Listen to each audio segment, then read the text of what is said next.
ഇരിപ്പുണ്ട്. പരവളിന്ന് ഇറങ്ങിയാണ്. ചുമ്മാ ചോദിച്ചേ, എൻ്റെ ഫാന് ഞാൻ അവിടെ കിടുങ്ങി നിൽക്കുകയാണ്. മക്കളെ വാ,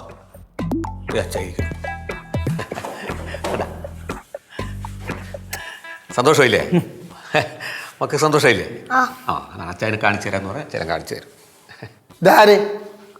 ഇത് കുഞ്ഞുവിൻ്റെ മക്കളാ. അവനെ കാണാഞ്ഞിട്ടേ അവർ വിഷമിച്ചിരിക്കുന്നു.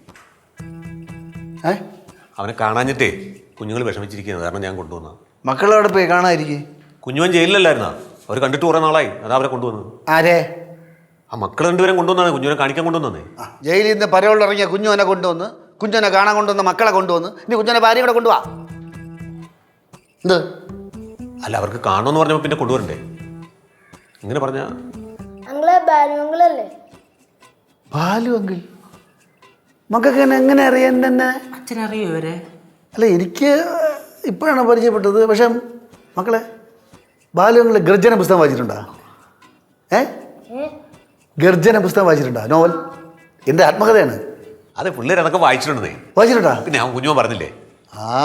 അത് ശരി, അങ്ങനെയാണ് മക്കളെ അങ്കിളാ എഴുതി കേട്ടാ. അച്ഛൻ കൊണ്ടുവന്ന് വായിച്ചല്ലേ? അച്ഛൻ പറഞ്ഞില്ലേ നേരത്തെ ഗർജന പുസ്തകം വായിച്ചിട്ടെന്ന് പറഞ്ഞു. കഥകളൊക്കെ പറഞ്ഞു കൊടുത്തല്ലേ? അതെ. അതിൽ ചില ഭാഗങ്ങൾ അനുകരിക്കരുത്. അതിൽ അടിയും പിടിയും വെട്ടും കുത്തൊക്കെ ഇട്ട് അതൊന്നും അനുകരിക്കരുത്. ചില അത്യാവശ്യ ഘട്ടങ്ങളിൽ ബാലുങ്ങൾ ചെയ്തതാണ്. പക്ഷേ ബാലുങ്ങൾ സൗമ്യമായി പെരുമാറുന്ന പല രീതികളുണ്ട്. ജനങ്ങളോട് ഇടപെടുന്ന രീതി, തിരിച്ചെടുക്കുന്ന രീതി. വേണ്ടേ? അല്ല, പറഞ്ഞു കൊടുക്കണ്ടേ? ഇങ്ങനെ പറഞ്ഞു കൊടുത്താൽ നിങ്ങൾക്ക് ആ കൺഫ്യൂഷൻ ആവും. ആണോ? വായിച്ചോളൂ. പിന്നെ സ്റ്റേഷനിൽ ബോംബിട്ടല്ലേ? ഉറുമിനെ പോലെ നോക്കിയത് പാവ. നീ ഇങ്ങനെയൊന്നും പറയല്ലേ. സമൂഹത്തിൽ ചില മാറ്റം ഉണ്ടാക്കാൻ വേണ്ടി അതുപോലത്തെ വിപ്ലവകരമായ പല കാര്യങ്ങളും ചെയ്യേണ്ടി വരും. നല്ല കാര്യങ്ങൾക്ക് വേണ്ടിയല്ലേ ചെയ്തത്? അതെ അതെ. അല്ലേ? പക്ഷെ എന്നാലും സ്റ്റേഷനിൽ ബോംബിടുന്നത് നല്ല കാര്യമല്ല. അത് ജനങ്ങൾക്ക് ഉപദ്രവകാരമായും അല്ലേ? പക്ഷെ ചില നിലപാടുകൾ എടുക്കേണ്ടി വരും. ചിലപ്പോൾ ബോംബ് എറിയേണ്ടി വരും. ഏത് നിലപാടിനാണ് നിങ്ങൾ ചെയ്തത്? ഏത് നിലപാടിനാണ്? അങ്ങനെ പറഞ്ഞു കുഴപ്പിക്കരുത്. അത് ഞങ്ങളുടെ ആശയപരമായ ചില രഹസ്യങ്ങളാണ്. അത് പറയാൻ പറ്റില്ല. ആശയപരമായ പല രഹസ്യങ്ങളും നിങ്ങൾക്കറിയാം, പ്രത്യേകിച്ചും ഇദ്ദേഹത്തിന്.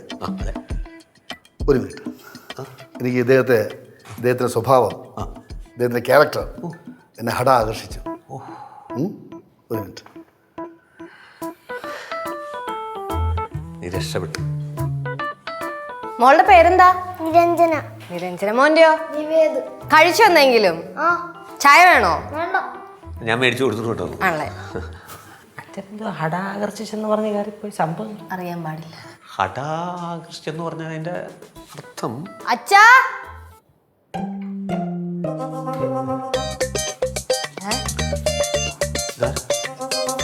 എനിക്ക് ഇദ്ദേഹത്തിൻ്റെ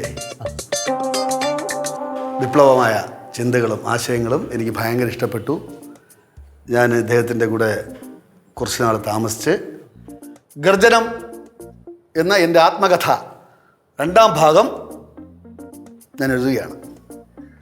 1ാം ഭാഗത്തിൽ എഴുതാൻ മടിച്ച, പറയാൻ മടിച്ച, അല്ലെങ്കിൽ മറന്ന പല കാര്യങ്ങളും 2ാം ഭാഗത്തിൽ ഉണ്ടായിരിക്കും. അതെനിക്ക് താങ്കളുടെ സേവനവും എല്ലാം വേണം. നിങ്ങളുടെ ബോംബുകളെ ഞാൻ ഓറഞ്ചാക്കി മാറ്റും. വരൂ, പോട്ടെ, കൈയടിക്കൂ. കുറച്ച് ഓവറാണെന്ന് തോന്നുന്നെങ്കിൽ ക്ഷമിക്കുക, പ്രത്യേകിച്ചും നീ. ശീലമായി. അപ്പോൾ വരുന്നു ഗർജനം 2. Don't follow my words, follow my life. Okay? കുഞ്ഞുമോനെ, കുഞ്ഞുങ്ങളെ വിളിച്ച് ഇറങ്ങിക്കോളൂ. Love you all.